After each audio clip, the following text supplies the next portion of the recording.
She was 8 years old when she made him believe again. Not with words. Not with tears. Not with the kind of miracle that makes for easy stories.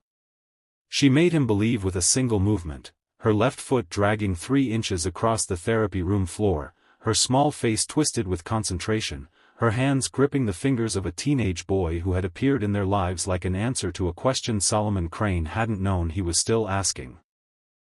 Solomon stood in the doorway, unable to move. Unable to breathe. 18 months.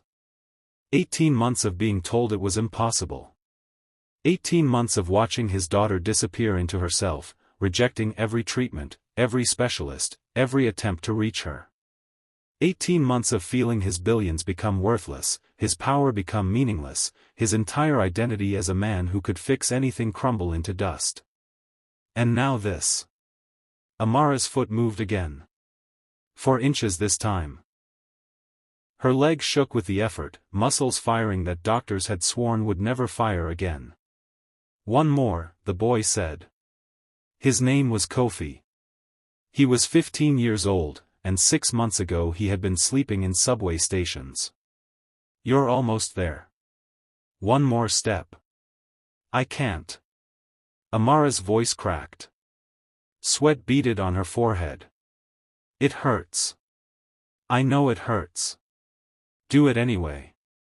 She looked up at him, this strange boy who had walked into her life and refused to treat her like she was broken. Something passed between them. Understanding. Challenge. Trust. Amara took another step. Solomon pressed his hand against his mouth to muffle the sound that escaped him. Somewhere behind him, he heard the physical therapist whisper something into her phone.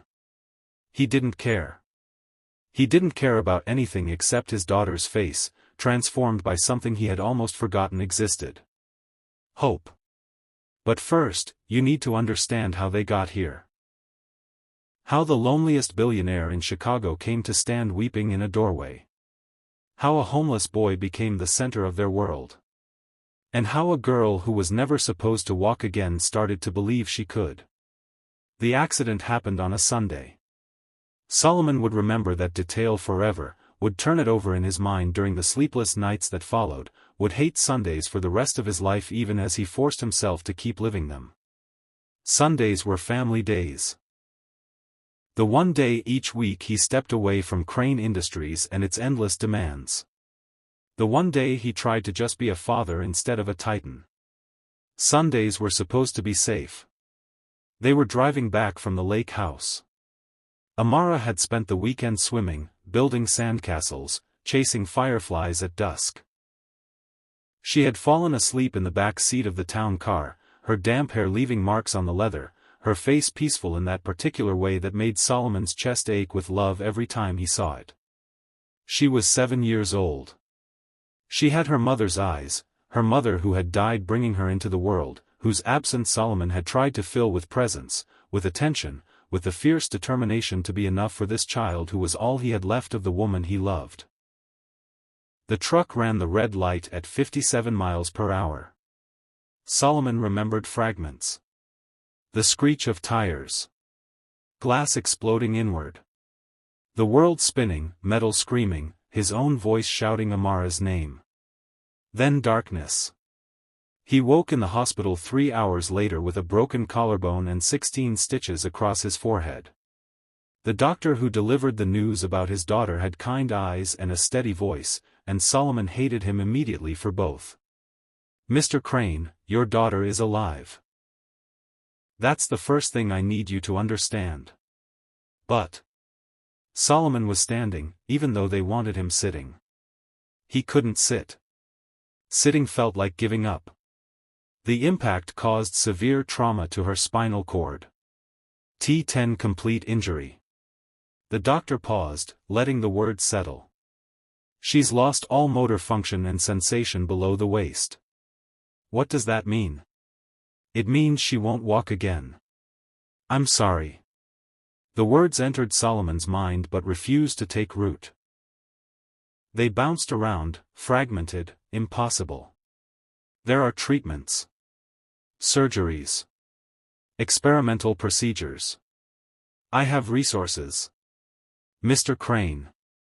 The doctor's voice was gentle but firm.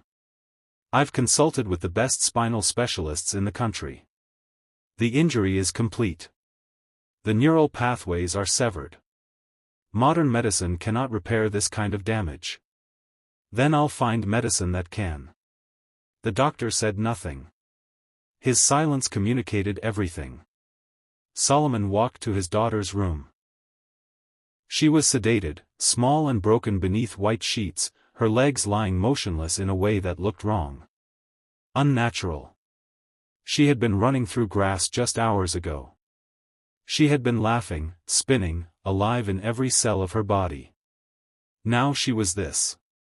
He sat beside her bed and took her hand. It was warm. Her chest rose and fell. Her heart monitor beeped its steady rhythm. I'm going to fix this, he whispered. I don't care what it takes. I don't care what it costs. I'm going to fix this. He believed it completely. He did not yet understand that some things cannot be fixed. Some things can only be survived. The first 6 months were war. Solomon approached Amara's condition the same way he approached hostile acquisitions, with overwhelming force, unlimited resources, and absolute refusal to accept defeat. He flew in specialists from 12 countries. He funded experimental treatments that were still in trial phases, writing checks that would have bankrupted small nations. He converted an entire floor of their Chicago penthouse into a rehabilitation center, equipped with every piece of therapy technology that existed and several that didn't yet, custom-built to his specifications. He hired physical therapists, occupational therapists, neurologists, psychologists, pain specialists, alternative medicine practitioners. He rotated them in shifts so that someone was always available, always working, always pushing toward the recovery he refused to believe was impossible. None of it worked. Amara cooperated at first. She was 7, and she still believed her father could do anything. If Daddy said she would walk again, then she would walk again. She endured painful procedures without complaint. She pushed through therapy sessions that left her exhausted and crying. She tried every treatment, every technique, every experimental protocol. Nothing changed. Her legs remained motionless. Her sensation remained absent. The monitors showed no improvement, no matter how much money Solomon threw at them. By month 4, something in Amara began to break. She stopped cooperating with therapy. She stopped eating regular meals. She started refusing to leave her room, even in the wheelchair that had been custom designed for her small body. The vibrant girl who had filled the penthouse with laughter and movement became a ghost, pale, silent, retreating further into herself with each passing week. I don't want to do this anymore. She was sitting in her wheelchair by the window, staring out at a city she could no longer navigate. Her voice was flat. Defeated. It was the voice of someone much older than 7. Solomon knelt beside her, his heart cracking. Sweetheart, we haven't tried everything yet. There's a researcher in Switzerland.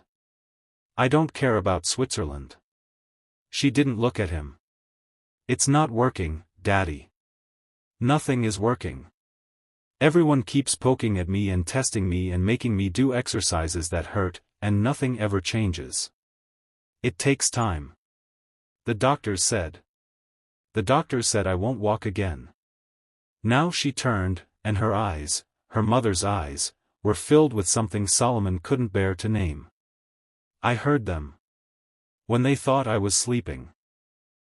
They said you won't accept it, but the damage is permanent. Solomon's throat closed. They don't know. Yes, they do. Amara's voice cracked. They know and you know and everyone knows except you keep pretending. And every time you pretend, every time you bring another doctor or another machine, I have to pretend too. I have to hope again. Tears spilled down her cheeks. I'm tired of hoping. It hurts too much. She wheeled herself away from him, toward her room. At the door, she paused. "I just want everyone to leave me alone. Please. Just let me be alone." The door closed. Solomon stood in the hallway of his $200 million penthouse, surrounded by medical equipment worth more than most hospitals, and felt something collapse inside him. He could not fix this. He could not buy his way out. He could not will his daughter back to health through sheer force of determination. For the first time in his adult life, Solomon Crane was completely powerless. If you're already feeling the weight of what's building here, make sure you're subscribed to Billionaire Stories with Mr. Lawson. This family's journey is only beginning, and trust me, you don't want to miss where it goes. The decline accelerated through autumn. Amara stopped speaking except in monosyllables. She stopped looking at people when they entered her room. She ate only when forced, and then only enough to stop the concerned whispers of the staff. She spent hours staring at the wall, at the ceiling, at nothing. The psychologists used words like depression and withdrawal and pediatric adjustment disorder. They prescribed medications that Amara refused to take. They suggested inpatient treatment at a specialized facility where she could be monitored around the clock. Solomon refused. His daughter wasn't leaving this penthouse. She wasn't being handed off to strangers who would treat her like a case file instead of a child. But he also couldn't reach her. He tried everything he knew. He sat with her in silence. He read her favorite books aloud. He brought her gifts, elaborate toys, art supplies, a kitten she looked at once and then ignored. He told her stories about her mother, about the future, about all the things that were still possible. She listened to none of it. One night, Solomon found her trying to transfer herself from the wheelchair to the floor. She lost her balance and fell, crashing against the hardwood with a sound that brought staff running from 3 directions.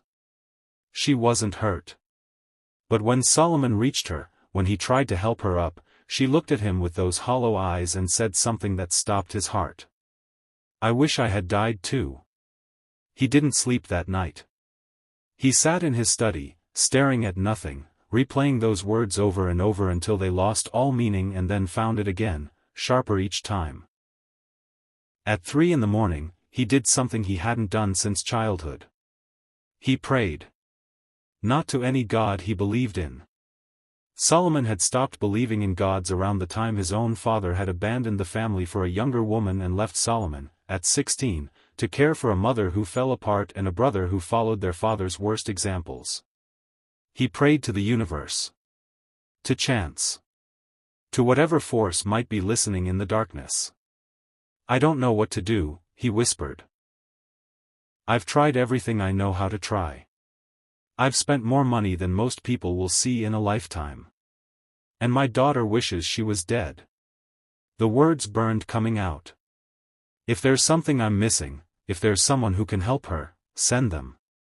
Please. I'll give up anything. Everything. Just don't let her disappear." The universe offered no response. 3 weeks later, on a frozen January morning, Solomon went for a walk and found what he was looking for. He wasn't supposed to be walking. Solomon had a car, a driver, a security team that usually accompanied him everywhere. But the meeting he was heading to was only 6 blocks away, and his assistant had suggested that fresh air might help clear his head after another sleepless night. The cold was brutal. The kind of Chicago January that hurt to breathe, that turned exposed skin red within minutes. Solomon walked quickly, head down, focused on reaching his destination. He almost didn't see the boy. He was tucked into an alcove between 2 buildings, partially sheltered from the wind. 15 or 16 years old, dark-skinned, too thin. His coat was inadequate for the weather, worn at the seams, patched in places, missing buttons. His shoes were held together with duct tape. None of this was unusual. Chicago had thousands of homeless youth. Solomon passed them regularly without slowing down. What made him stop was the music. The boy had a small speaker, cheap and scratched, balanced on a frozen window ledge. It was playing something classical. Solomon recognized it after a moment. Tchaikovsky. The Dance of the Sugar Plum Fairy. And the boy was dancing. Not performing for money. There was no cup, no sign, no appeal to passing strangers. He was dancing for himself, in this frozen alcove, as if the cold didn't exist. His movements were fluid despite the temperature, mixing styles in ways that shouldn't have worked but somehow did. His face was transformed by something that looked like joy. Pure, uncomplicated joy. Solomon stood frozen, watching. The music ended. The boy stopped, his breath clouding in the cold air. For a moment, he looked almost transcendent, removed from his circumstances, existing in some space that poverty and cold couldn't touch. Then he saw Solomon watching him. The transformation was immediate. The joy disappeared, replaced by wariness. His posture shifted, becoming smaller, more defensive. His eyes, remarkable eyes, old beyond their years, tracked Solomon's movements with the precision of someone who had learned to read danger in strangers. I wasn't doing anything wrong. His voice was deeper than his thin frame suggested. I'll move if you need the space. I don't need you to move. The boy's eyes narrowed, calculating. Then what do you want? Fair question. Solomon didn't know what he wanted. He had stopped because of the music, because of the dance, because something about this scene had caught him in a way nothing had in months. Where did you learn to dance like that? My mother taught me. The boy's voice flattened. Before. Before what? Before she died. Before I ended up here. He gestured at the alcove, at the frozen city, at everything his life had become. Are we done? I have places to be. The sarcasm was obvious. The boy had nowhere to be. But his pride was intact, and Solomon found himself respecting that. What's your name? The boy hesitated, weighing risks. Kofi. Kofi what? Kofi, none of your business.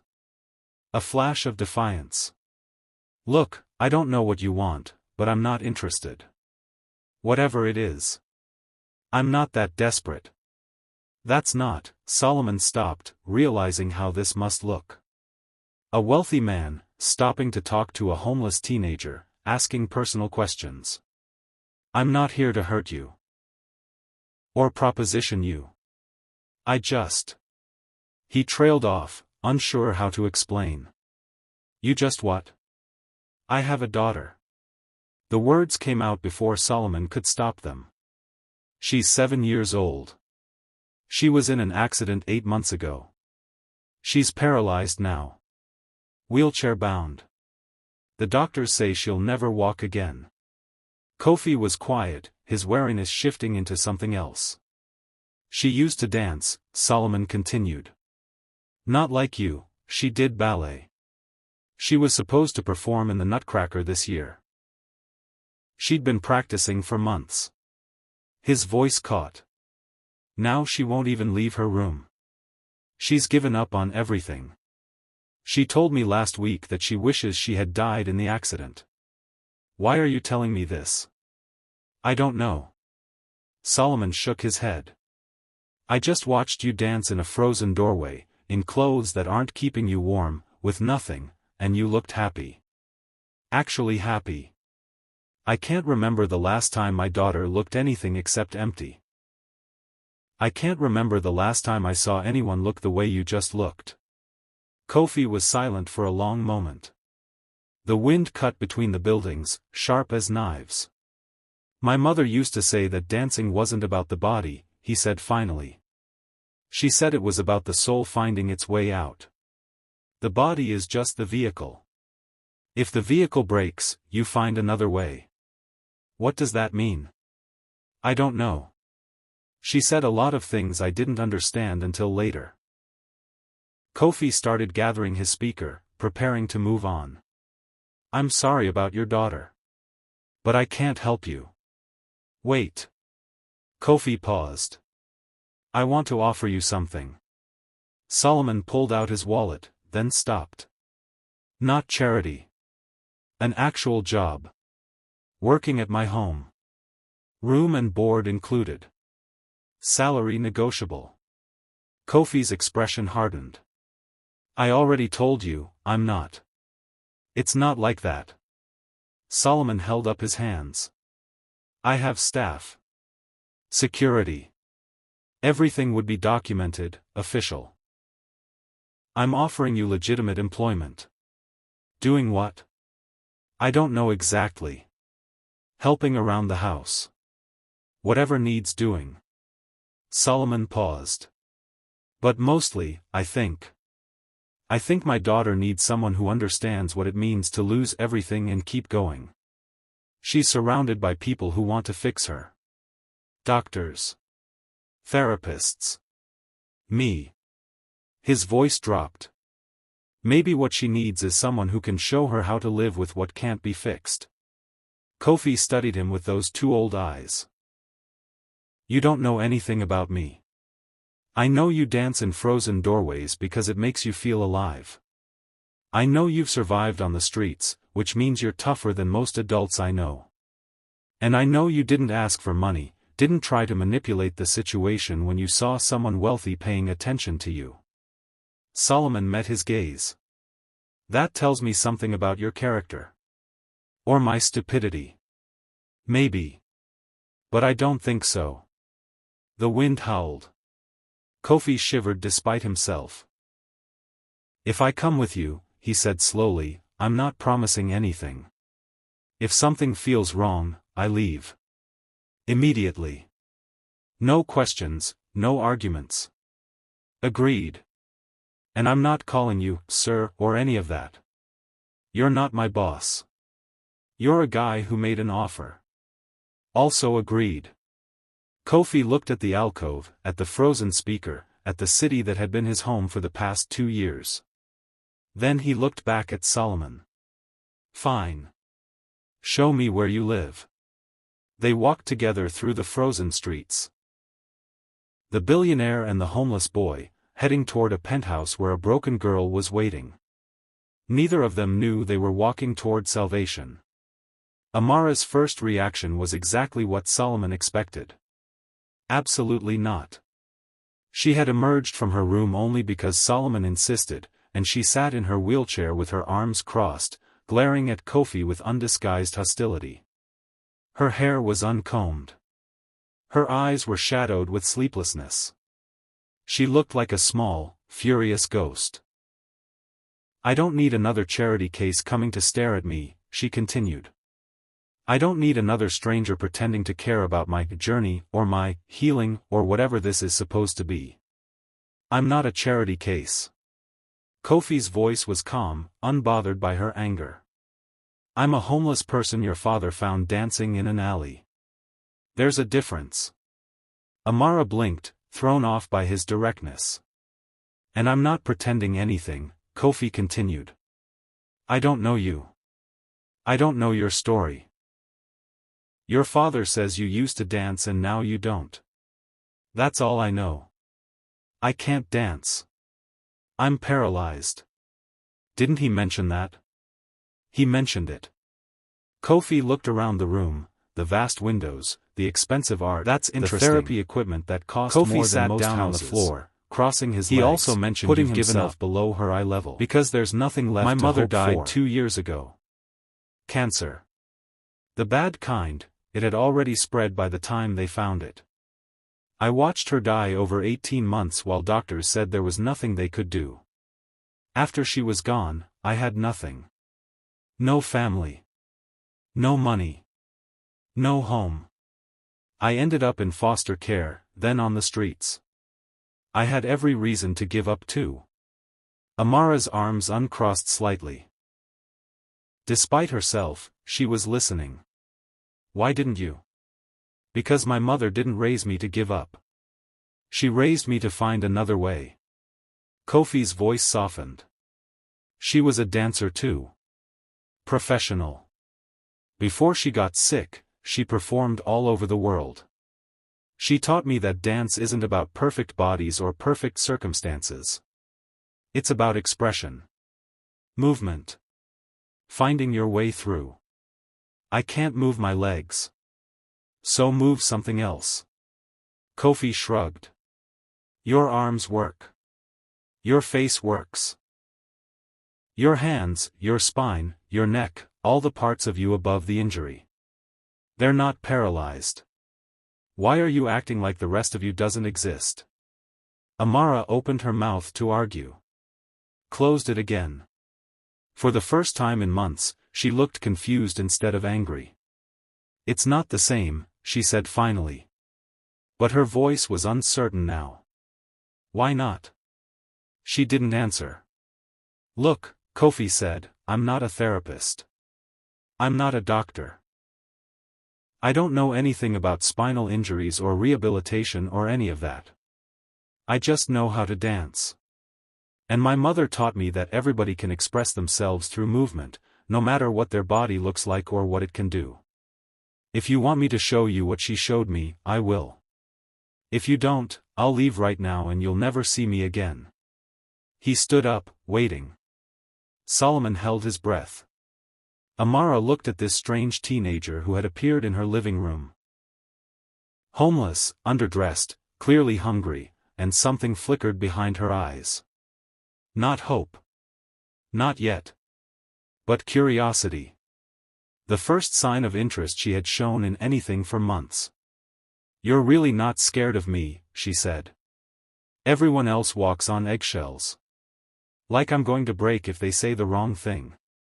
You're 7 years old. I've slept in places where people would hurt you for looking at them wrong. You're not scary. A ghost of a smile crossed Kofi's face. Stubborn, maybe. Angry, definitely. But not scary. Something shifted in Amara's expression. The first crack in the wall she had built. Fine, she said. You can stay.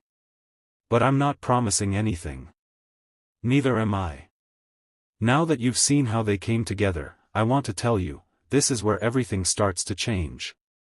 If you're invested in Amara's journey, drop a comment telling me what you think will happen next. And make sure you're subscribed to Billionaire Stories with Mr. Lawson, because we're just getting started. The first sessions were disasters. Kofi would play music from his small speaker, different genres, different tempos, songs his mother had taught him to move to, and encourage Amara to move her upper body. To feel the rhythm in her arms, her shoulders, her hands. To let expression flow through the parts of her that still worked. She refused. She sat in her wheelchair with her arms crossed, glaring at him, answering every suggestion with, I can't, or, this is stupid, or simply hostile silence. Days passed. Nothing changed. Solomon watched from doorways, his heart sinking. He had risked so much on this, brought a stranger into his home, trusted his instincts over every piece of rational evidence. And it wasn't working. On the 7th day, Kofi did something different. He came into the therapy room without his speaker. Without any plan for exercises or movement. He just sat down across from Amara and started talking. My mother's name was Nana, he said. Nana Asante. She was born in Ghana, moved to America when she was 19 to study dance at Juilliard. She was brilliant. One of the best dancers of her generation, people used to say. Amara said nothing, but she didn't will herself away either. She got sick when I was 12. By then she had already stopped performing. An injury to her hip years earlier. But she still taught. Still danced every day, even if it was just in our kitchen. Kofi's voice was quiet, but it filled the room. When the cancer came, the first thing she lost was the ability to stand for long periods. Then walk. Then, near the end, even sit up on her own.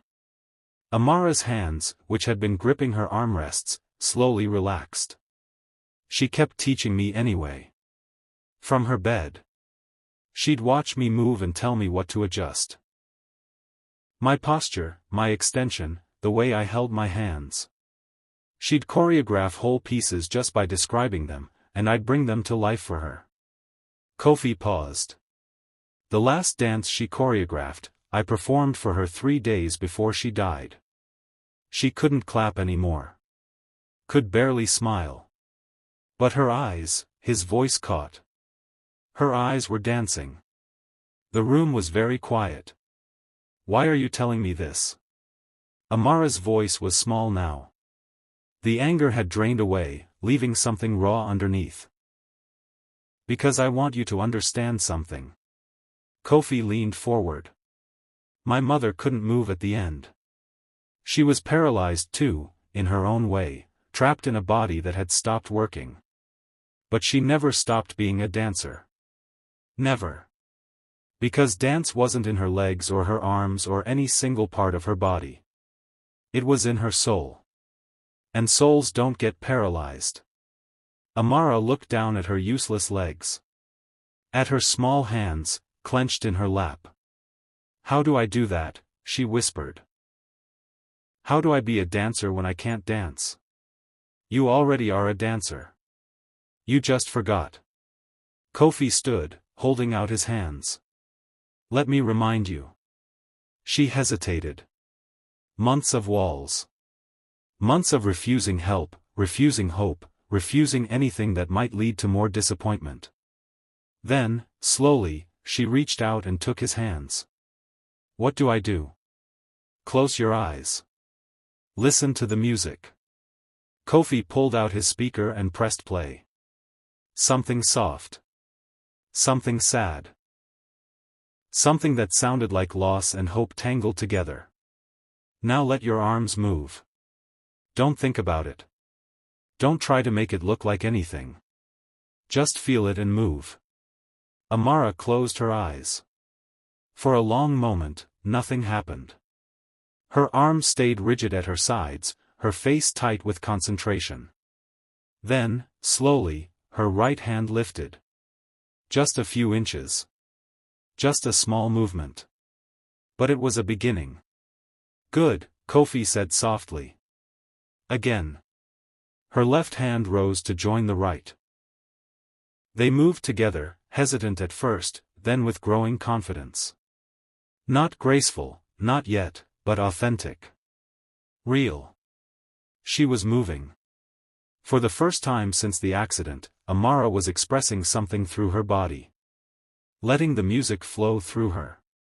Becoming, for just a moment, something other than a broken girl in a wheelchair.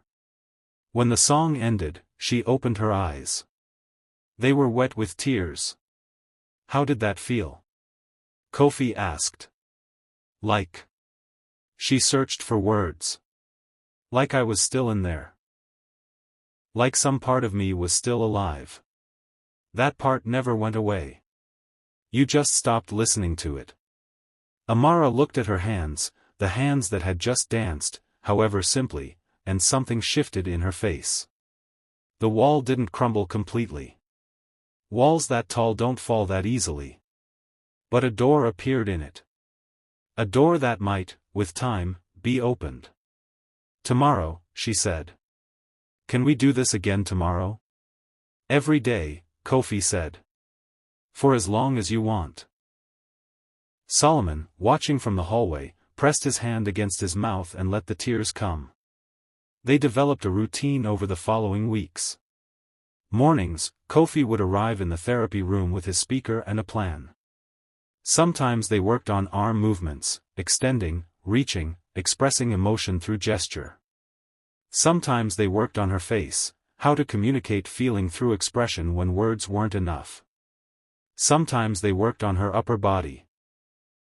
The twist of her torso, the angle of her shoulders, the 1,000 small movements that didn't require legs. And sometimes they just talked. Tell me about before, Kofi said one afternoon, when Amara seemed too tired for physical work.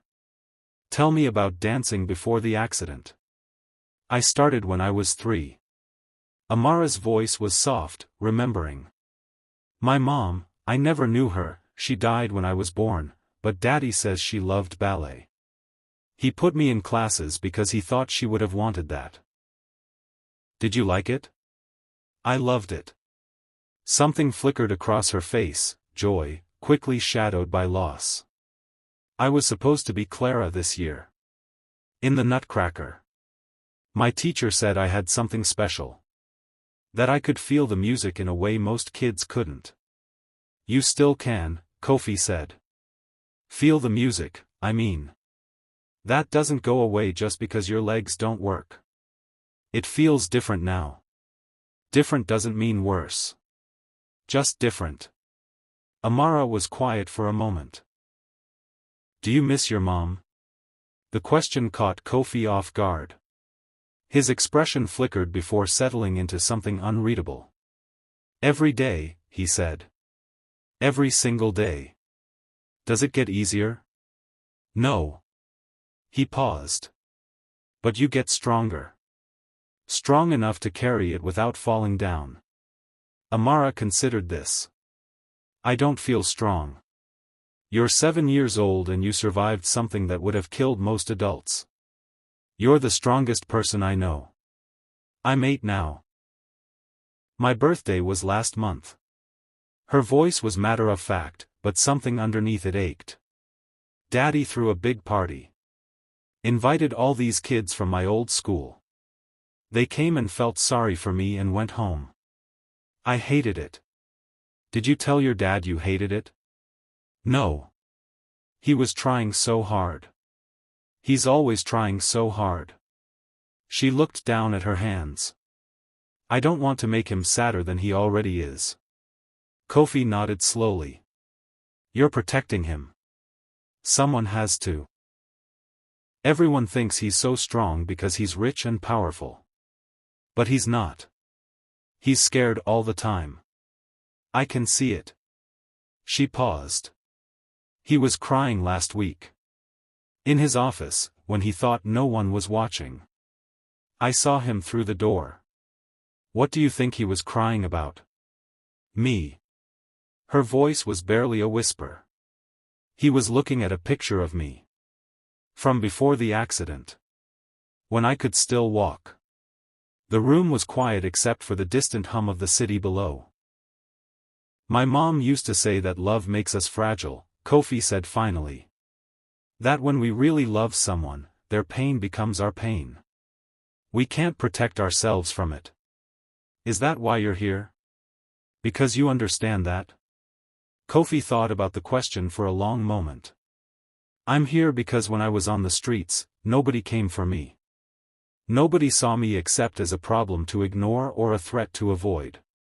Your dad saw me differently. He saw something in me that I had forgotten was there. He met her eyes. And I think you and I have something in common. We both know what it feels like to lose everything that mattered. That kind of knowing creates a connection. Even between strangers. Amara was quiet. Then she reached out and took his hand, a small gesture, but one that meant everything. Will you teach me to dance again? She asked. Really dance? Not just move my arms around, but actually tell stories through movement? Yes. Kofi squeezed her hand gently. But it's going to be hard. Really hard. There will be days when you want to quit. I know. And I'm not going to go easy on you just because you're in a wheelchair. Good. For the first time since he had met her, Amara smiled. A real smile, small but genuine. I don't want easy. I want to dance. Solomon watched his daughter transform over the following months. It happened slowly at first. Small changes. She started leaving her room voluntarily, started eating regular meals without being coaxed, started responding when people spoke to her. The ghost child who had wished for death was gradually being replaced by someone else. Someone alive. Then the changes accelerated. She threw herself into the work with Kofi with an intensity that surprised everyone. Hours of practice every day. Arms burning from the movements. Core muscles aching from the effort of maintaining posture, of using her upper body to express what her lower body could not. She developed a new vocabulary of motion. Not ballet, this was something different. Something that emerged from the collaboration between a homeless boy who had learned to dance from his dying mother and a paralyzed girl who refused to let her body define her limits. "Watch," she commanded Solomon one evening, wheeling herself into the living room where he was pretending to read reports. "Kofi and I made something." Kofi was already there, positioning his speaker on the coffee table. He caught Solomon's eye and nodded, a gesture that communicated both pride and caution. "Don't expect too much. But also, expect more than you think." The music started. Something modern. Something with a pulse and an ache built into every measure. And Amara began to move. Her arms swept through the air, telling a story without words. Her face shifted through emotions: grief, anger, determination, hope. Her torso twisted and reached, her hands painted pictures in space, her entire being poured into expression. Kofi moved with her, around her, providing counterpoint and support. He lifted her from the chair at one point, a brief moment of flight, and she extended her arms like wings, her face transformed by joy. It lasted 3 minutes.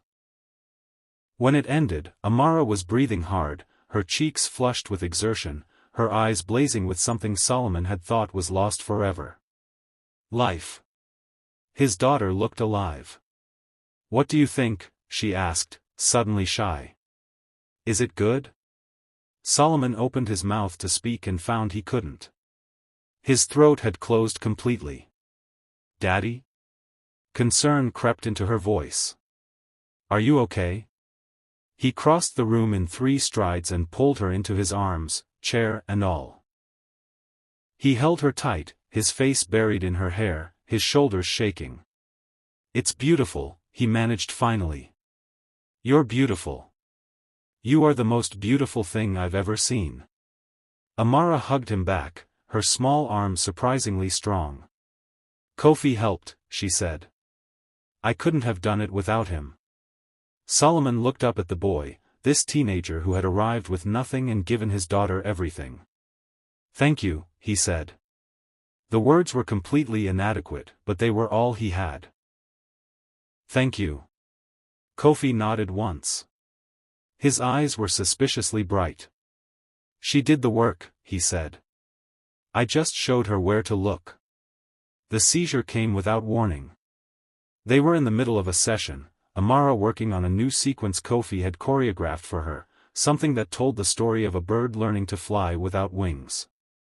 She was mid-movement, her arms extended, her face lit with concentration, when her body went rigid.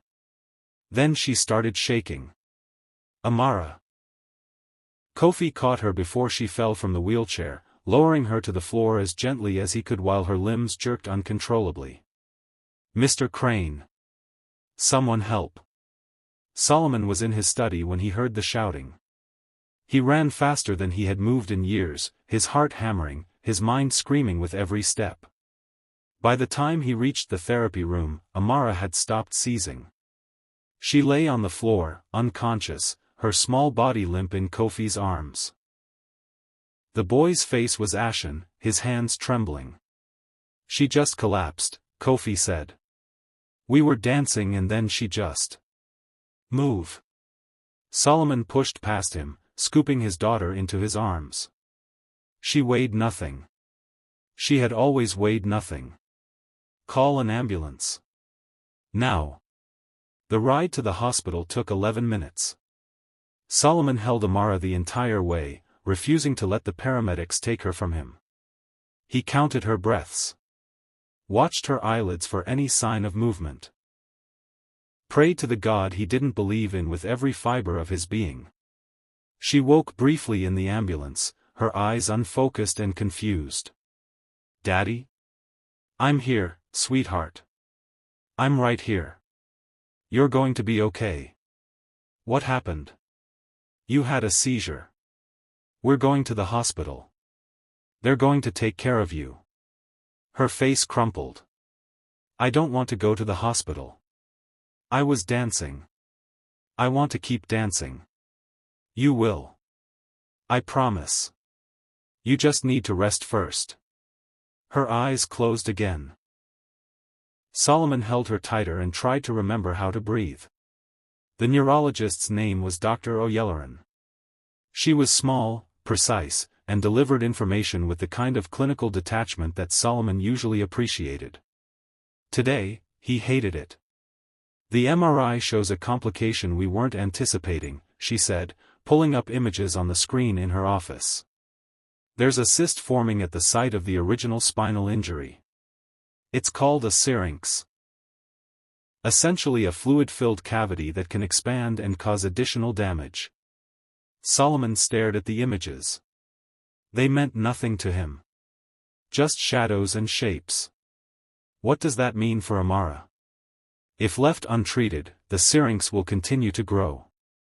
It will cause more seizures, more neurological symptoms, possibly affect the function she has retained in her upper body. Dr. O'Yelleran paused. Eventually, it could be fatal. The word landed like a physical blow. There must be treatment options. There are.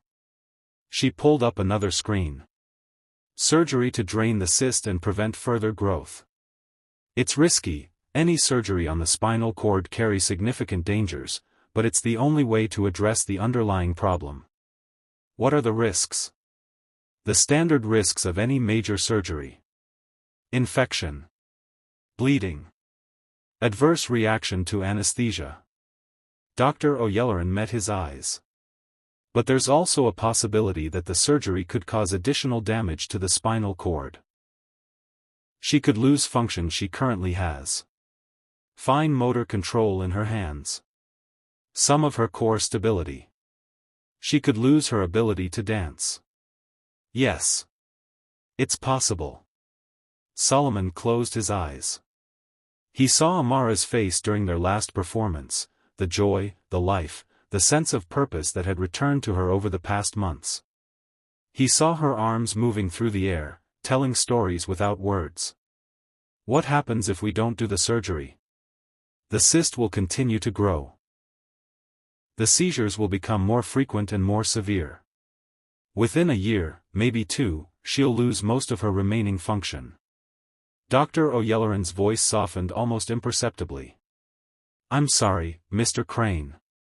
There are no good options here. Only choices between different types of risk. Can I think about it? Of course. But I'd recommend making a decision within the next few weeks. The cyst is growing faster than we'd like. Solomon nodded. He stood. He walked out of the office on legs that felt like they belonged to someone else. In the waiting room, Kofi was sitting with his head in his hands. He looked up when Solomon appeared, his face tight with worry. What did they say? Surgery. There's a cyst. They need to operate. The words came out flat, disconnected from any emotion. There are risks. What kind of risks? The kind that could take away everything she's worked for. Kofi was quiet for a long moment. Then he stood.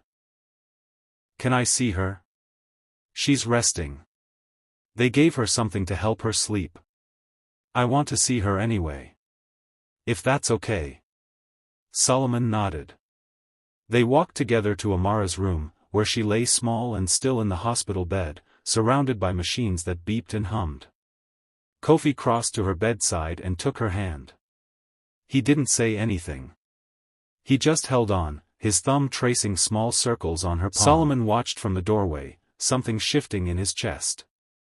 This boy, this homeless teenager who had stumbled into their lives 6 months ago, loved his daughter. Really loved her. Not the way a therapist loves a patient, or an employee loves a job. The way family loves family. The way he would have loved a sister, if he had one. I'm going to step out, Solomon said quietly. I need to make some calls. Kofi nodded without looking up. His eyes never left Amara's face. Solomon didn't make calls. Instead, he walked. Through the hospital corridors, past rooms full of sick children and worried parents, out into the February evening where the air was cold enough to hurt. He walked because he couldn't sit still. Because the weight of the decision pressing down on him was too heavy to bear while motionless. Because he had always solved problems through action, and now there was no action that could solve this. His phone rang. He ignored it. It rang again. He ignored that too. On the third ring, he looked at the screen. Kofi's number. Yes? You need to come back. Kofi's voice was strange. Tight. Amara's awake. She wants to talk to you. I'm on my way. He ran. Amara was sitting up when he reached her room, her small face pale against the white pillow. She looked tired. She looked scared. But there was something else in her expression too, something that reminded Solomon, with a pang, of her mother. Determination. Daddy, I need to tell you something. Solomon crossed to her bedside, taking her hand. What is it, sweetheart? Kofi told me about the surgery. About the risks. She held up her hand when Solomon started to speak. Don't be mad at him. I made him tell me. I have a right to know what's happening to my own body. Solomon shot a look at Kofi, who met his gaze without flinching. She asked, Kofi said simply. She deserved the truth. She's 8 years old. And it's her body. Her life. Her choice. Solomon wanted to argue. Every parental instinct in him screamed that this decision was too big, too important, too dangerous to place on an 8-year-old's shoulders. But then he looked at his daughter. At the fierce clarity in her eyes. At the way she had squared her jaw, preparing for battle. This was not a child asking permission.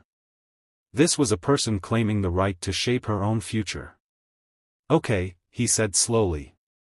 What do you want to tell me? I want the surgery. Solomon's heart stopped. Amara. Listen. Her voice was sharp, commanding. I know there are risks. I know I might lose things. But Kofi told me what happens if we don't do the surgery. He told me about the seizures getting worse.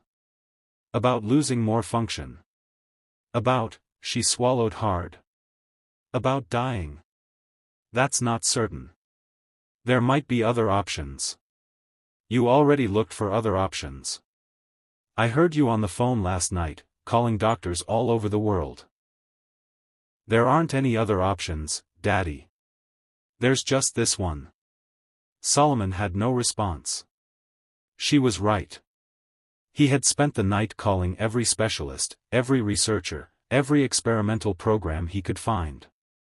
The answer was always the same. Surgery or decline. Those were the only paths. I know you're scared, Amara continued. I'm scared too. But here's what I keep thinking about. She paused, gathering her thoughts. Before Kofi came, I wanted to die. I really did. I thought my life was over because I couldn't walk, couldn't dance, couldn't be who I used to be. Amara. Let me finish. Her eyes were fierce. Kofi showed me something different. He showed me that dancing isn't about what your body can do. It's about what's inside you. I learned how to dance again, Daddy. I learned how to feel alive again. And now there's this thing in my spine that might take it away. She was crying now, tears streaming down her face, but her voice remained steady. I'm not going to just wait for it to get worse. I'm not going to give up. If the surgery works, I keep dancing. If it doesn't, she took a shaky breath. If it doesn't, at least I tried. At least I fought. That's what Kofi taught me. That's what I want. Solomon looked at his daughter, this fierce, brave, extraordinary child who had emerged from the wreckage of the past year, and felt something break open in his chest. Pride. Overwhelming, impossible pride. You're sure, he whispered. I'm sure. He pulled her into his arms and held her. She held him back. They stayed that way for a long time, father and daughter, preparing together for whatever came next. When Solomon finally looked up, Kofi was standing by the window, his back to them. His shoulders were shaking slightly. Kofi. The boy turned. His face was wet. She's going to be okay, Solomon said. Whatever happens. She's going to be okay because you showed her how to fight. Kofi shook his head. She already knew how to fight. I just reminded her. The night before the surgery, Solomon couldn't sleep. He wandered through the penthouse, which felt too large without Amara in it. She was at the hospital, resting, preparing for the morning. Kofi had refused to leave her side, sleeping in the chair beside her bed like a guardian. Solomon found himself in Kofi's room. He wasn't sure why. He hadn't been in here since the first week, when he had helped the boy settle in. The room was neat but sparse. Kofi had accumulated few possessions, despite Solomon's repeated offers to buy him anything he wanted. There was a small box on the desk. Worn at the edges. Held closed with a rubber band. Solomon knew he shouldn't open it. It was private. It was wrong. He opened it anyway. Inside were letters. A dozen of them, maybe more, written on paper that had been folded and unfolded many times. The handwriting was shaky, the handwriting of someone who was ill. Solomon pulled out the first one. My beautiful boy. I know you're angry with me for leaving you. I know you think I should have fought harder, stayed longer. But death isn't something you fight, sweetheart. It's something you accept when it comes, and spend the time before that teaching the people you love how to survive without you. Everything I've taught you about dance, about expression, about finding your way through, it wasn't just about movement. It was about life. How to live when living is hard. How to find beauty when everything seems ugly. How to keep going when every part of you wants to stop. You have a gift. Not just for dancing, but for seeing people. For understanding their pain and meeting them there. It's a gift I saw in you from the time you were small, and it's what will save you, even when I'm gone. Solomon's hands were trembling. He kept reading. Someday, you're going to find someone who needs what you have to give. Someone who's lost, the way you're going to be lost after I leave. When that happens, don't hold back. Give everything. Pour yourself into them the way I've poured myself into you. That's how we survive, sweetheart. By loving each other so completely that pieces of us live on, even when our bodies are gone. I'll be with you always. In the dance. In the way you see the world. In the kindness you show to strangers. Find someone to love. Find someone to save. And let yourself be saved in return. All my heart, forever. Mama. Solomon set down the letter. His vision was blurred. He understood now. What drove this boy? What had brought him to Amara? It wasn't chance, wasn't luck, it was preparation. A dying mother, shaping her son into someone who could carry her love forward. And Solomon's desperate prayer, months ago in the darkness of his study, had been answered. Not by God's or fate, but by one woman's foresight and one boy's faithfulness. He read the other letters. Each one was different, some practical, some philosophical, some just expressions of love, but they all carried the same essence. Kofi's mother had known she was dying, and she had used her remaining time to pour everything she was into her son. The last letter was dated 3 days before her death. My Kofi. By the time you read this, I will be gone. I'm sorry. I'm so sorry I couldn't stay longer, couldn't see you grow into the man I know you'll become. But here's what I need you to understand. My body is leaving, but I'm not. Not really. Every time you dance, I'm there. Every time you help someone who's hurting, I'm there. Every time you choose love over fear, kindness over cruelty, hope over despair, I'm there. You are my legacy. Not the dances I performed or the students I taught or any of the things the world will remember me for. You. The way you love. The way you live. Make it beautiful, sweetheart. Whatever comes, make it beautiful. I love you. I love you. I love you. Mama. Solomon put the letter back in the box. He sat in Kofi's room for a long time, the letters spread before him, thinking about mothers and children and the love that survives death. Then he got up and went to the hospital. It was past midnight when he arrived. The hallways were quiet, lit by dim fluorescent lights that cast everything in shades of blue and gray.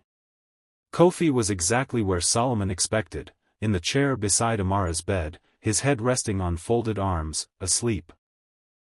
Amara was asleep too, her breathing slow and steady. Solomon stood in the doorway, watching them. 2 children. Both motherless. Both carrying wounds that would never fully heal. And yet somehow, together, they had found a way to live. To dance. To hope. Solomon crossed to Kofi and gently shook his shoulder. The boy woke instantly, alert and tense, the reflexes of someone who had learned to sleep lightly. What's wrong? Is Amara? She's fine. Still sleeping. Solomon gestured to the hallway. Can we talk? Kofi looked at Amara, hesitating. Then he followed Solomon out of the room. They walked to a small waiting area at the end of the hall. Empty chairs, a vending machine, windows looking out at the city lights. I found the letters, Solomon said. From your mother. Kofi's face went still. You went through my things. I did. I shouldn't have. I'm sorry. For a long moment, Kofi said nothing. Then his shoulders slumped slightly. It's okay. I guess I would have done the same thing. He paused. What do you want to know? Everything. Whatever you're willing to tell me. Kofi was quiet for a long time. When he spoke, his voice was distant, as if he were reciting something from very far away. She was diagnosed when I was 12. Ovarian cancer. Stage 4. By the time they found it, it had already spread everywhere. He stared out the window at the city lights. She should have died within 6 months. That's what the doctors said. But she held on for 18 months because she wanted to make sure I was ready. Ready for what? For everything. For being alone. For surviving. Kofi's jaw tightened. She wrote me a letter almost every day during those last months. Teaching me things, telling me things she wanted me to remember. How to cook. How to manage money. How to dance. How to live. The letters I found. Some of them. I have more, hidden in different places. I was always scared of losing them. He paused. They're all I have left of her. Solomon thought about his own losses. His wife, dead in childbirth. His mother, distant and cold. His father, who had left when Solomon was 16. He had never received letters. He had never been prepared. What happened after she died? Foster care. A group home first, then a family placement. Kofi's voice hardened. The family seemed nice at first. Then they weren't. What do you mean? Kofi was silent for a long moment. When he spoke again, his voice was barely audible. The man. He hurt me. At night, when his wife was sleeping. A pause. I ran away after 3 months. I figured the streets were safer than that house. Solomon felt something cold spread through his chest. Rage. Pure, helpless rage. Did you tell anyone? Who was I supposed to tell? I was a foster kid. Nobody cared. Kofi's voice was flat, empty of self-pity. I survived. That's what mattered. I found places to sleep, figured out how to get food, stayed out of trouble. 2 years on the streets, I never got arrested, never hurt anyone, never did anything my mother would be ashamed of. You danced.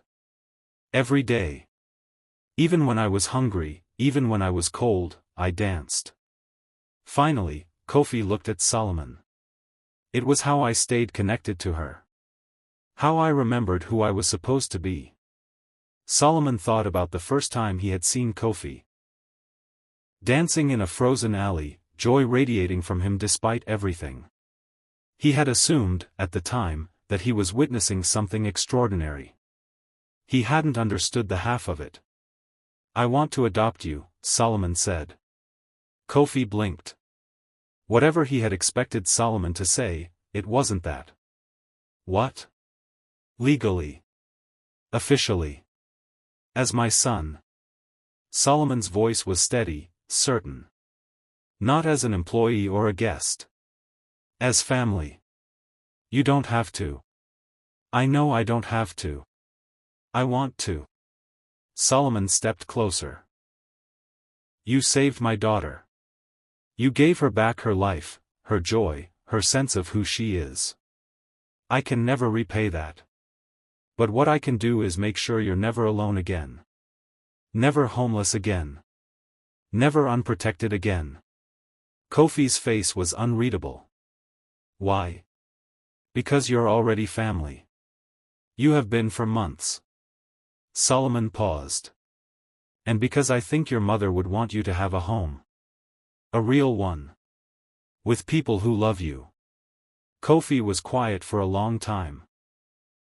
Through the window, the city lights blurred and swam, or maybe that was just Solomon's eyes. I don't know how to be someone's son, Kofi said finally. I've been taking care of myself for so long. Then we'll figure it out together. All three of us. Amara. We'll be thrilled. Solomon smiled slightly. She already thinks of you as a brother. This just makes it official. Kofi looked back toward Amara's room. His expression shifted, the wariness giving way to something softer. Okay, he said quietly. If she gets through the surgery. If everything works out. Then okay. That's not how this works. The offer isn't conditional. Solomon put a hand on Kofi's shoulder. Whatever happens tomorrow, whatever comes after, you're family now. That doesn't change. Kofi's composure finally cracked. Tears spilled down his cheeks, silent and uncontrollable. Solomon pulled him into an embrace. The boy resisted for a moment. Years of self-reliance, of protecting himself, of trusting no one, and then collapsed against him, sobbing. They stood that way for a long time, in the empty waiting room of the hospital, while somewhere nearby a little girl slept, preparing for the fight of her life. If you've made it this far, I want you to know, this is the moment everything hangs in the balance. The surgery, the family, all of it. If you're invested in their story, leave a comment telling me what you think will happen next. And make sure you're subscribed to Billionaire Stories with Mr. Lawson, because we're approaching the moment of truth. The surgery lasted 7 hours. Solomon and Kofi waited together in the family room, unable to do anything except watch the clock and imagine the worst. Coffee went cold. Food went untouched. Conversation faded into silence, then silence into something deeper, the shared vigil of people who love the same person and can do nothing to help her. At hour 3, Kofi started pacing. At hour 5, Solomon joined him. At hour 6, a nurse came to tell them that everything was proceeding normally but they needed more time to address some unexpected complications. Complications? Solomon's voice was sharp. What kind of complications? Dr. O'Yelleran will explain everything when she's finished. But Amara is stable. That's the important thing. The nurse left. The waiting resumed. At hour 7, Dr. O'Yelleran appeared in the doorway. Her scrubs were damp with sweat. Her face was tired but calm. The surgery was successful. Solomon's legs gave out. He sat down hard in the nearest chair, his whole body shaking. The cyst has been drained and we've taken measures to prevent regrowth, Dr. O'Yelleran continued. There were some complications involving scar tissue from the original injury, which is why we took longer than expected. But Amara came through beautifully. What about, Solomon couldn't finish the question.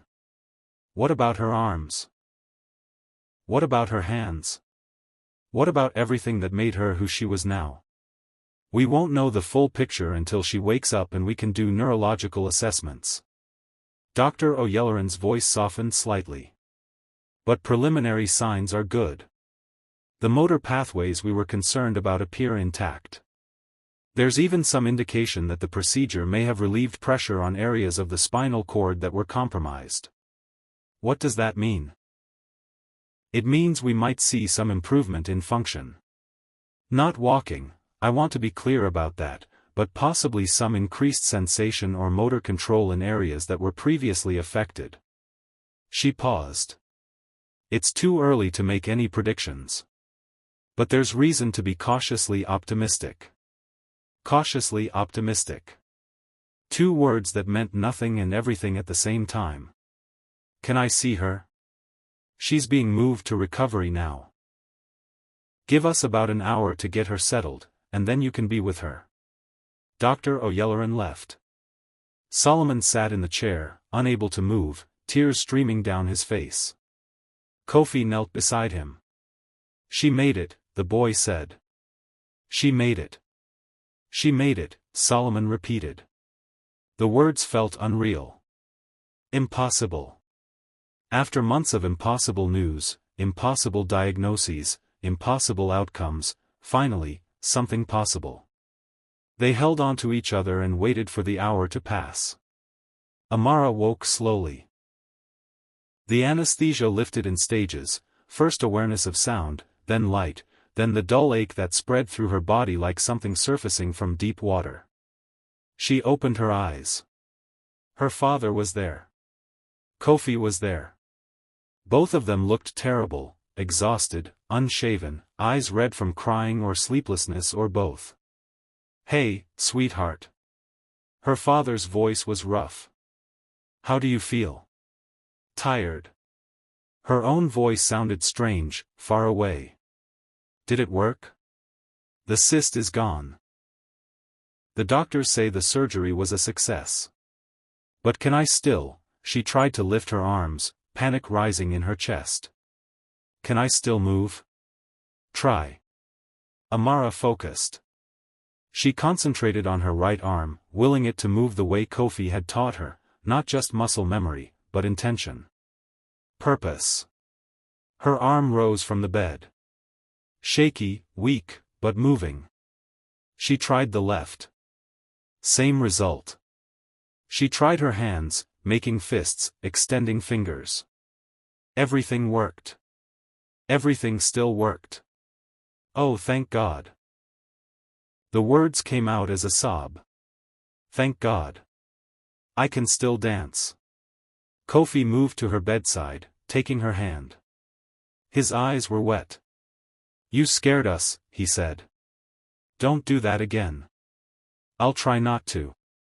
She attempted a smile. No promises though. They laughed, all three of them, laughing through tears in the recovery room of a hospital while monitors beeped and nurses checked vital signs. It was the kind of laughter that releases something, that marks the end of one chapter and the beginning of another. Amara would spend the next week in the hospital. Then months of recovery at home, rebuilding strength that the surgery had depleted. It would be a long road. But she was alive. She could still move. She could still dance. And for now, that was enough. The real surprise came 6 weeks later. Amara was in the therapy room, working through gentle exercises designed to rebuild her core strength without stressing her healing spine. Kofi was with her, as always, guiding her through movements that were more about recovery than expression. "Let's try something," Kofi said. "Put your hands on my shoulders." Amara complied, confused. "Why?" "Just trust me." He positioned himself in front of her wheelchair, close enough that she could grip his shoulders firmly. Then he began to lift her, slowly, supporting most of her weight as he brought her to a standing position. "What are you doing? Remember what Dr. O'Yelleran said? About possible improvements?" Kofi's voice was carefully neutral. "Let's test something. I'm going to hold you up. You're going to focus on your left leg. Not moving it. Just feeling it. Tell me what you notice." Amara closed her eyes. She concentrated on her left leg, the way she had learned to concentrate on her arms during their dance sessions, not forcing anything, just paying attention. At first, nothing. The familiar absence of sensation that had defined her body for over a year. Then, something. Faint. Almost imperceptible. A tingle, like pins and needles, spreading through her thigh. Her eyes flew open. "I feel something. Keep focusing." She concentrated harder. The tingling intensified. And then, impossible, miraculous, she felt pressure. The weight of her own body, transmitted through her leg to the floor. "Kofi. I can feel the floor. I know." His voice was thick with emotion. "Now try to press down. Not with your whole leg, just your foot. Just a little bit." Amara focused everything she had on her left foot. Every ounce of concentration, every lesson Kofi had taught her about channeling intention through her body. Her toes pressed against the floor. She felt it happen. Actually felt it, not just the intention, but the execution. Muscles firing that had been silent for over a year. Movement in limbs that were supposed to be permanently paralyzed. Oh my God. She was crying now, tears streaming down her face. "Oh my God, Kofi. I moved it. I actually moved it. I saw." He was crying too. "I saw." They tried again. And again. Each time, the movement was clearer, more deliberate. Not walking. Nowhere close to walking, but movement. Real, voluntary movement in legs that doctors had sworn would never move again.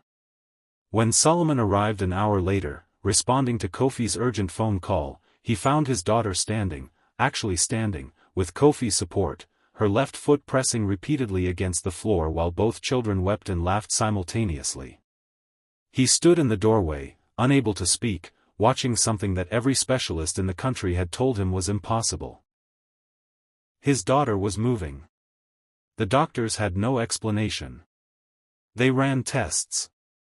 MRIs, nerve conduction studies, every assessment they could think of. The results defied everything they thought they knew about spinal cord injuries. "The surgery appears to have relieved pressure on neural pathways we didn't realize were compressed," Dr. O'Yelleran said, reviewing the imaging. "It's rare, extremely rare, but not unheard of. Sometimes the original injury creates scar tissue that puts additional stress on surrounding nerves. When that pressure is relieved, function can return." "Will she walk?" Solomon asked. The question he had been afraid to voice for 18 months. "I don't know." Dr. O'Yelleran was honest. "What she's experiencing now is significant, but it's a far cry from full mobility. She may plateau at this level. She may continue to improve. Every case is different. But it's possible. Anything is possible now. That's what we've learned." Solomon took this information home and shared it with Amara and Kofi. They received it the same way they had received everything else over the past months, together, as a family, with realistic hope and stubborn determination. "I don't care if I walk," Amara said that night at dinner. "I mean, I do care. Obviously I care. But even if this is all I get, even if I can only move my leg a little bit, it's more than I had yesterday. It's more than I thought I'd ever have again. You're going to do more than move your leg a little bit, Kofi said firmly. We're going to work on this every day. We're going to push as hard as the doctors say is safe. And we're going to see what's possible. What if it's not much? What if I try and this is all I ever get? Then you'll be the most amazing wheelchair dancer in the world. Kofi grinned. And I'll choreograph pieces for you that will make people forget there's even a wheelchair involved. Amara smiled, the full, radiant smile that Solomon had thought lost forever. Deal. The months that followed were the hardest of their lives, and the best. Amara worked with Kofi every day, combining their dance sessions with intensive physical therapy. The movements were painful, exhausting, frustrating.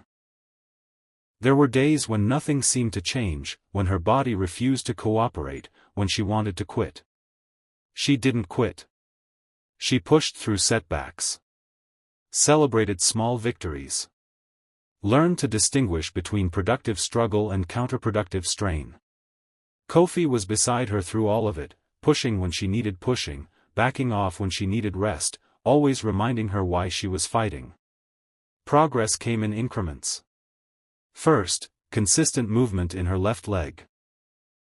Then sensation returning in her right. Then, tentatively, the ability to bear some of her own weight with support. By month 4 post-surgery, she could stand independently for 10 seconds. By month 6, she could take steps with a walker, Kofi beside her, while Solomon watched from doorways with tears streaming down his face. By month 8, she could walk short distances with only a hand on Kofi's shoulder for balance. None of it was easy. All of it was miraculous. The performance was Kofi's idea. There's a benefit gala next month, he said one evening, as they sat together in the living room. For children with disabilities. Your dad is one of the sponsors. Solomon looked up from the reports he was pretending to read. How do you know about that? I read your mail sometimes. When I'm bored. Kofi shrugged unapologetically. Anyway. I think Amara and I should perform. Amara's eyes widened. Perform? In front of people? In front of hundreds of people. It's a big gala. Kofi's gaze was steady. We've been working together for over a year. We've created something beautiful. It's time to share it. But I'm not, I still use the wheelchair most of the time. I can only walk a little bit. So? We'll build the piece around that. Start in the chair. End out of it. Show them what you've accomplished, what you're still accomplishing. Kofi leaned forward. This isn't about proving you can walk. It's about showing them that movement, real expression, real art, isn't limited by what your body can or can't do. Amara was quiet for a long moment. Then she looked at Solomon. What do you think, Daddy? Solomon set down his reports. He thought about the journey they had traveled, from the accident, through the darkness, to this moment. He thought about his daughter's courage, her determination, the way she had transformed from a ghost who wanted to die into a fighter who refused to stop. I think, he said slowly, that the world needs to see what you can do. Both of you. Amara grinned.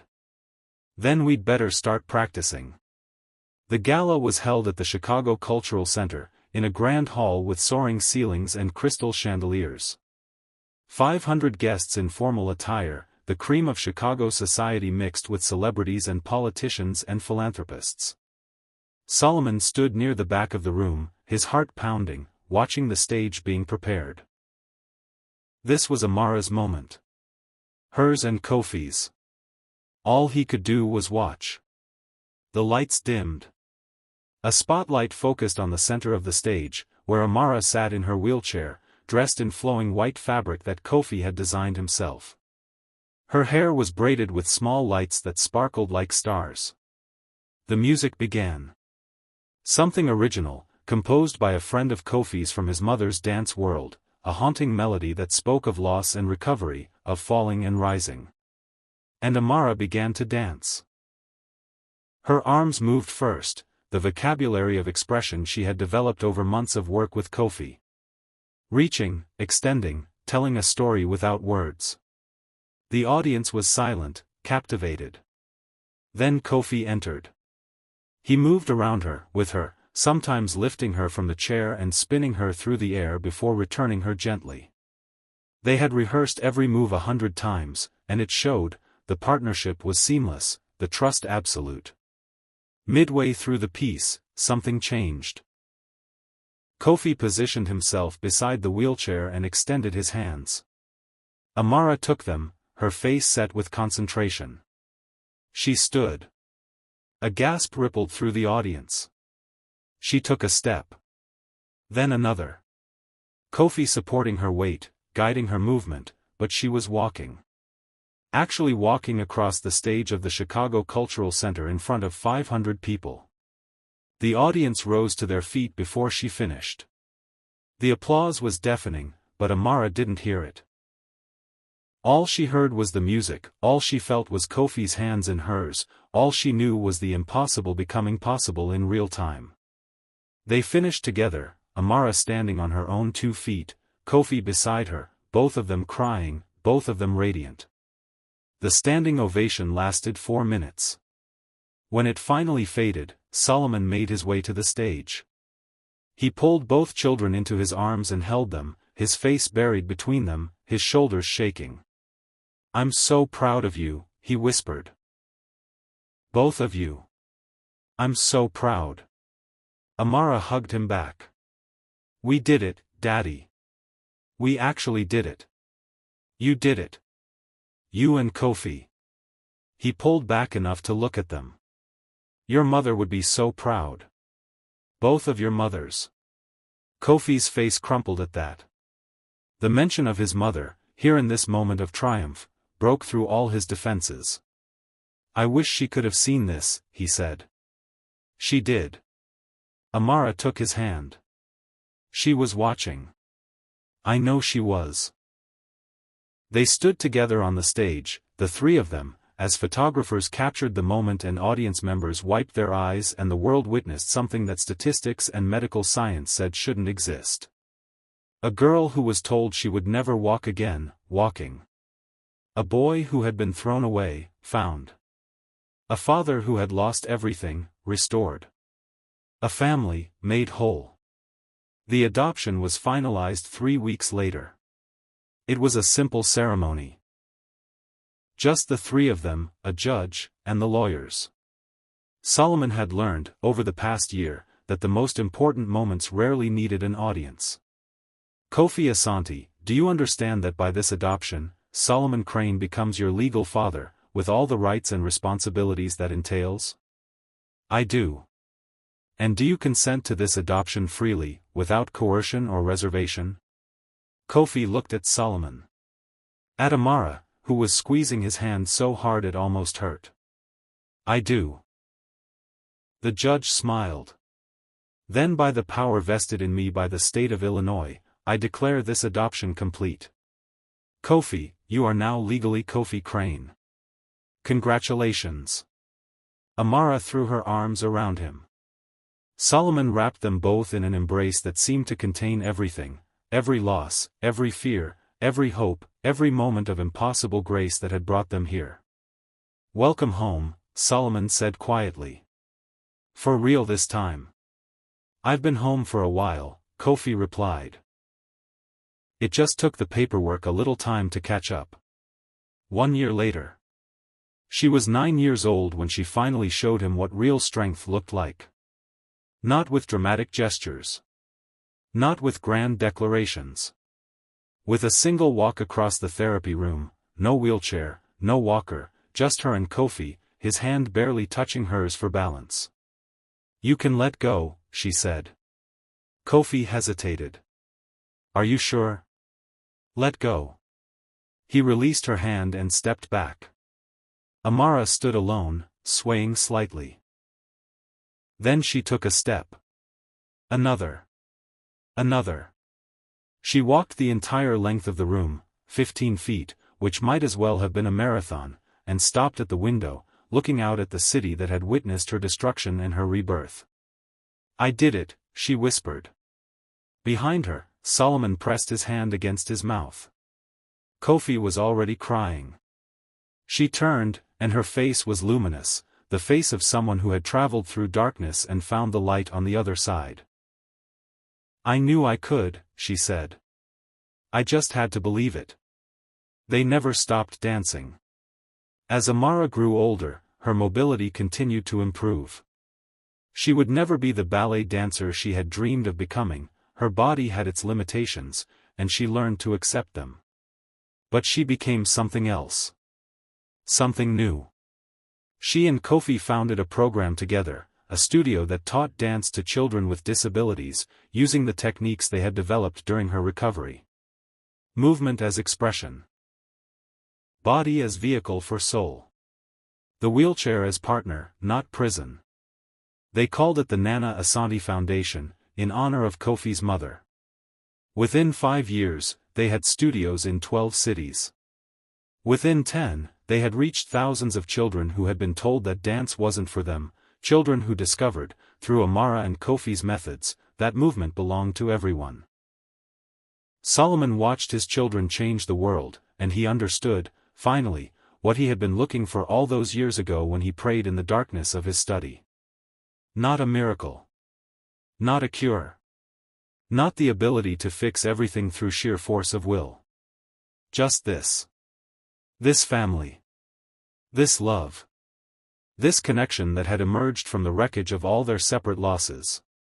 The answer to his prayer had been standing in a frozen alley, dancing to music from a cheap speaker, waiting to be found. Years later, when people asked Solomon Crane how he had rebuilt his life after the accident, he always told the same story. "I caught a homeless boy dancing for my paralyzed daughter," he would say. "Then something unbelievable happened." "What happened?" And Solomon would smile, the smile of a man who had learned, after a lifetime of trying to control everything, that the most important things cannot be controlled at all. "We became a family," he would say. And everything else fell into place. It wasn't the answer people expected. It wasn't about money or medicine or miraculous recoveries. It was about something simpler. Something that couldn't be bought or strategized or forced. It was about love. The kind that survives death. The kind that finds you in frozen doorways. The kind that teaches you to dance when your legs don't work and to hope when hope seems impossible. It was about the truth that Kofi's mother had understood, and had poured into her letters, and had passed to her son, who had passed it to a broken girl, who had passed it to her broken father. That we survive by loving each other so completely that pieces of us live on, even when our bodies fail us. That movement is the soul finding its way out. That family is not about blood, but about choosing each other, again and again, through everything. And that sometimes, not always, not predictably, but sometimes, the universe answers prayers with homeless boys who dance in the cold, waiting to be found.